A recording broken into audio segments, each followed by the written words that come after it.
सर्वप्रथम सबको प्रणाम। जय गौ माता, जय गोपाल, जय गुरुदेव।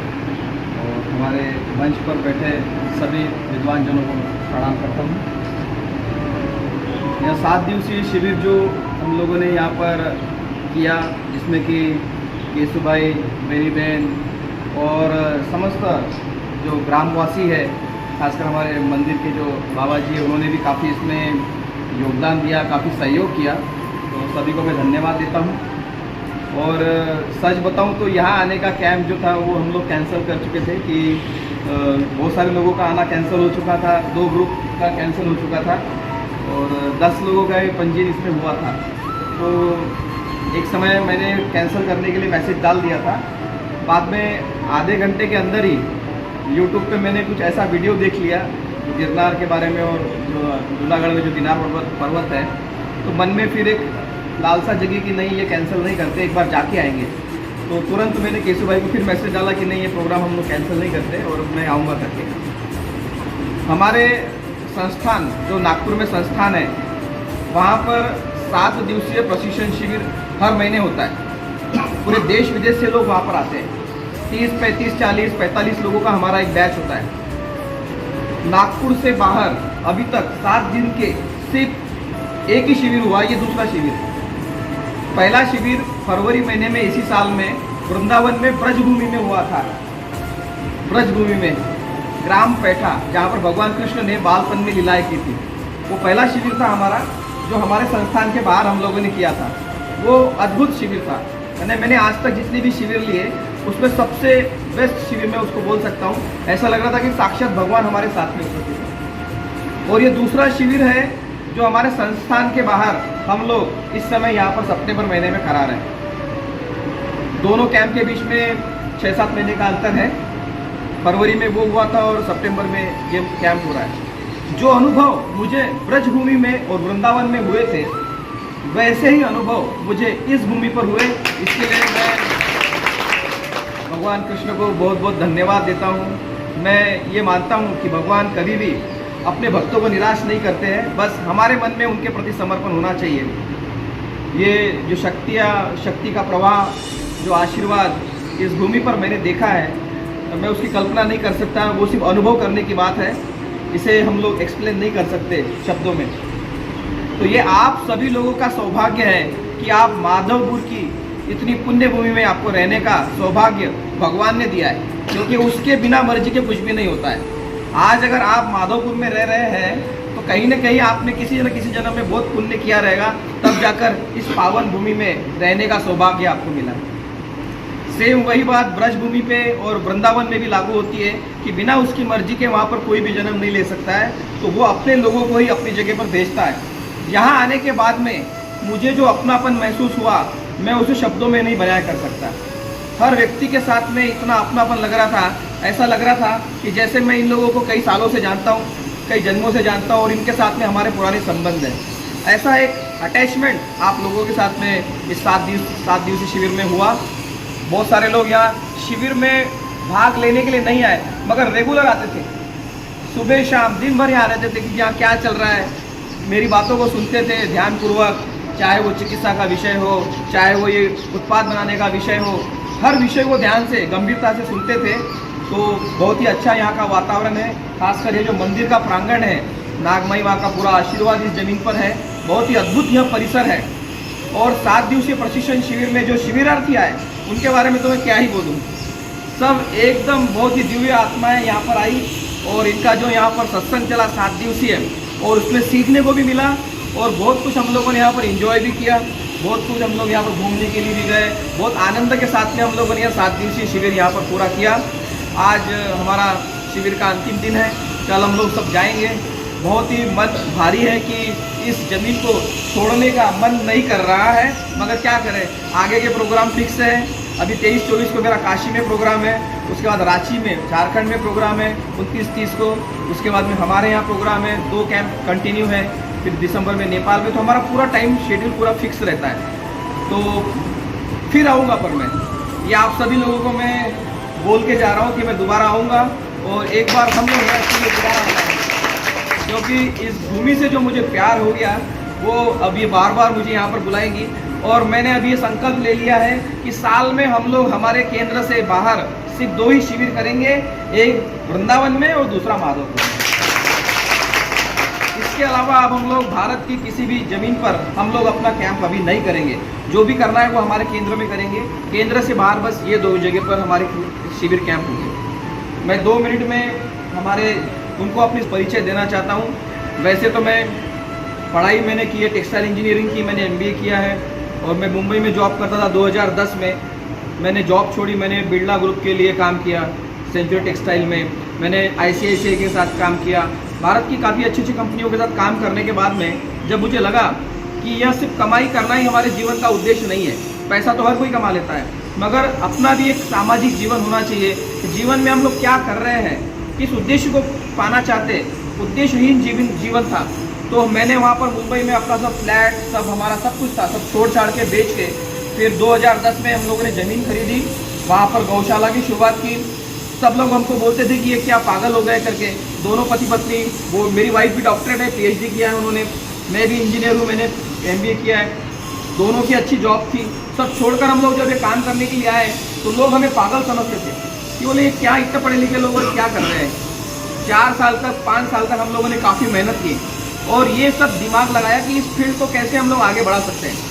क्योंकि आज जो लोग हैं गाय को इसीलिए पालते हैं क्योंकि गाय दूध देती है। जब गाय दूध देना बंद कर देती है तो लोग गाय को क्या करते हैं, बेच देते हैं और ऐसी गाय फिर दर दर की ठोकरें खाती हुई कत्ला खाने में चली जाती है। फिर हम लोग मेहनत करते हैं, कत्ला खाने से गायों को छुड़ा कर लाते हैं। हमारे जो विश्व हिंदू परिषद के बजरंग दल के कार्यकर्ता हैं उनके साथ में लड़ाई करते हैं और क्या होता है, फिर वो गायों को लेकर हम लोग गौशाला में लाते हैं। जिस गौशाला में 50 गाय की भी रहने की व्यवस्था नहीं है, वहाँ 200, 300 गायों को रखा जाता है। तो समस्या का जो समाधान है, जो जड़ है, जड़ क्या है कि किसान गाय को क्यों बेच रहा है, किसान गाय को क्यों बेच रहा है। जब तक हम लोग किसान को ये समझाएंगे नहीं कि भैया गाय हमारे लिए सिर्फ दूध ही नहीं देती है, गाय मरते दम तक क्या देती है, गोबर और गोमूत्र। और गोबर और गोमूत्र के बारे में शास्त्रों में जितना लिखा है उतना किसी भी गौवे के बारे में नहीं लिखा है, ना दूध के बारे में लिखा हुआ है। गोमय वस्ते लक्ष्मी, हमारे शास्त्रों में लिखा है कि गाय के गोबर में माँ लक्ष्मी का वास है। हमारे शास्त्रों में लिखा है गोमूत्र धन्वंतरी, गोमूत्र में साक्षात धन्वंतरी भगवान वास करते हैं, ये हमारे शास्त्रों में लिखा है। ऐसी गाय का गोबर और गोमूत्र आज समाज में उपेक्षित है। लोग गोमूत्र का इस्तेमाल नहीं कर रहे हैं, लोग गोबर का इस्तेमाल नहीं कर रहे हैं। तो क्या कर रहे हैं, हम लोग गाय को बेच रहे हैं और हम लोग अपने पैरों पे कुल्हाड़ी मार रहे हैं। मैंने आप लोगों को ट्रेनिंग में बताया था कि अमेरिका जैसा देश, चाइना जैसा देश हजारों करोड़ रुपए खर्च कर रहा है हमारे यहाँ की देसी गाय के ऊपर रिसर्च करने के लिए। हमारे यहाँ की जो गाय है उसको वहाँ पर वो ब्राह्मण काऊ बोलते हैं, इंडिजिनियस काऊ, जिसका ओरिजिन भारत है, भारत से निकली हुई गाय, तो वो इतने अच्छे से पाल रहे हैं। वहाँ पर गोबर गोमूत्र के ऊपर रिसर्च कर रहे हैं, औषधियाँ बना रहे हैं। और ये हमारा दुर्भाग्य है कि जिस देश से गाय निकली है उस देश में आज गाय की दुर्दशा है। ये शर्म की बात है हम लोगों के लिए कि हम लोग अपने यहाँ की संपत्ति को, हम लोग अपने यहाँ के ज्ञान को संभाल कर नहीं रख पाए। आने वाला समय, आने वाली पीढ़ियाँ कोसेगी, थूकेगी आप लोगों के ऊपर कि जब जरूरत थी तब आपने कुछ काम नहीं किया। आज पर्यावरण दूषित होते जा रहा है, हमारा पानी, हमारे जमीन, हमारी हवा सब प्रदूषित होती जा रही है और हम लोग हाथ पे हाथ धरे बैठे हुए, हम लोग कुछ नहीं कर पा रहे हैं। आने वाली पीढ़ियों को जब अच्छा हवा नहीं मिलेगी, अच्छा पानी नहीं मिलेगा, जमीन हमारी बंजर होती जा रही है, खाने को अनाज नहीं मिलेगा, तो सब गाली देंगे, बोलेंगे आप लोगों ने तो कुछ नहीं किया अपने जीवन में। कुछ 1-2 पेड़ लगा कर चले जाते, जमीन को बचाने के लिए कुछ काम करते, गाय को बचाने के लिए कुछ काम करते। जब तक गाय नहीं बचेगी जमीन नहीं बच सकती है, क्योंकि जमीन का जो पोषण है, जमीन को जो खाना मिलता है वो गाय के गोबर से मिलता है। गाय का गोबर जमीन का खाना है, उससे कई सारे कीड़े पनपते हैं, वो पलते हैं और वो पलने के बाद में जमीन को ऊपर से नीचे जाते हैं और उसमें हवा और पानी जाने के लिए जगह बनाते हैं। हम लोग आज तक समझ ही नहीं पाए कि वो जीव जंतु हमारे लिए कितने महत्वपूर्ण है और हम लोगों ने आज तक उनको मारने का ही काम किया। यूरिया, DAP, फास्फेट, कीटनाशक डालकर हम लोगों ने सिर्फ उनकी हत्या की है। तो ये अभी भी हम लोगों को जागने का समय है। भारत में बहुत कम देसी नस्ल की गाय बची है। जो गाय है उन गायों को उन्होंने क्रॉस कर दिया है, जर्सी, हॉलस्टाइन, फ्रीजियन, रेडिन, जो विदेशी नस्ल की गाय है, जिसके दूध में जहर पाया जाता है, A1 टाइप का प्रोटीन पाया जाता है विदेशी नस्ल की गायों के अंदर, जो हमारे यहाँ पार्किंसन डिसीज, शुगर और कैंसर के कारण बनता है। कैंसर उसके कारण होता है, पार्किंसन डिसीज, शुगर उसके कारण होता है। तो ऐसा जहरीला दूध हम लोग विदेशी गायों का पी रहे हैं और हमारे यहाँ की गाय रास्ते पे कचरा खा रही है।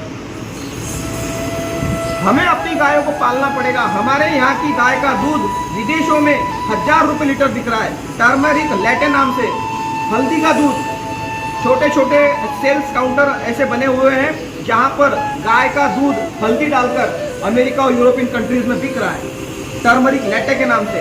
और हमारे यहाँ कई सालों से परंपरा थी कि रात को तो सोते समय हम लोग हल्दी का दूध पीते थे, बराबर है ना, हल्दी का दूध पीते थे।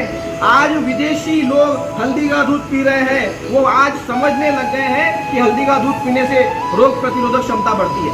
और ये हम लोग हजारों साल पहले से जानते थे, मगर हम लोगों ने कभी भी, बताया ना मैंने कि हम लोगों ने कभी भी हमारे ज्ञान को, यहाँ का जो ज्ञान था और हमारे यहाँ जो इतना महत्व था हर चीज का, चाहे आयुर्वेद हो चाहे गाय हो, हम लोगों ने उसकी कदर नहीं की।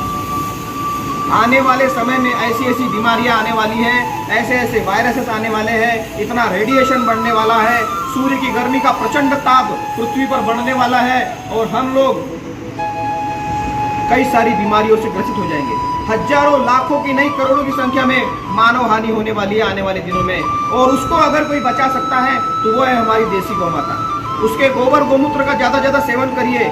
जब आप गोमूत्र पीना चालू करेंगे ना, रोज अगर 1 कप ताजा गोमूत्र अगर आप पीते हैं तो मजाल है मरते दम तक कोई आपको बीमारी आ जाए।